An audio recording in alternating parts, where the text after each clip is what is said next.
ஒரு அடர்ந்த வனத்தில் ராமு என்ற புத்திசாலி குரங்கு ஒன்று வாழ்ந்தது. அது எப்போதும் கலகலப்பாக மரங்களுக்கு மேல் தாவி விளையாடிக் கொண்டிருக்கும்.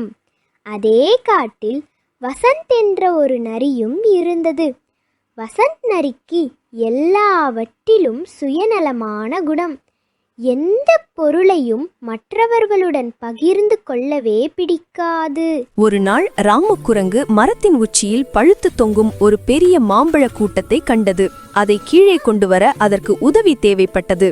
அந்த நேரம் வசந்த் நரி அந்த வழியாக வந்தது. ராமுக்குரங்கு நரியை பார்த்து, நண்பா வசந்த், இந்த மாம்பழ கூட்டத்தை கீழே கொண்டு வர எனக்கு நீ உதவி செய்தால் நாம் இருவரும் இதை சமமாக பிரித்து கொள்ளலாம் என்று கேட்டது.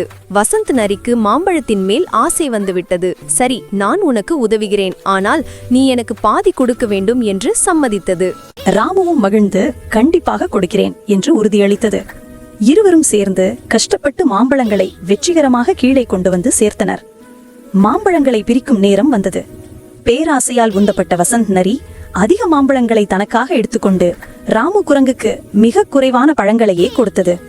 ராமு குரங்கு சிறிதும் கோபமடையாமல் சிரித்து கொண்டே, நண்பா வசந்த், நீ எனக்கு குறைவாக கொடுத்தாலும் பரவாயில்லை, ஆனால் உன் பேராசையால் நீ ஒரு முக்கியமான விஷயத்தை மறந்துவிட்டாய் என்றது.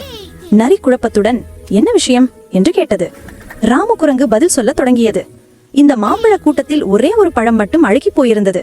அதை நான் உனக்கு கொடுக்காமல் எனக்காக வைத்துக் கொண்டேன்.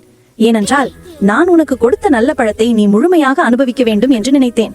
நீயோ உன் பேராசையால் நல்லதையும் கெட்டதையும் சேர்த்து எடுத்துக்கொண்டாய். பேராசைக்காரர்களுக்கு எல்லா இடத்திலும் நஷ்டம்தான்.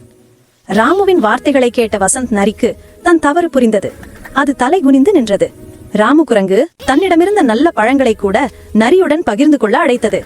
அந்த நாள் முதல் வசந்த் நரி திருந்தி பேராசையை விட்டுவிட்டு மற்றவர்களுடன் அன்புடன் பழக ஆரம்பித்தது.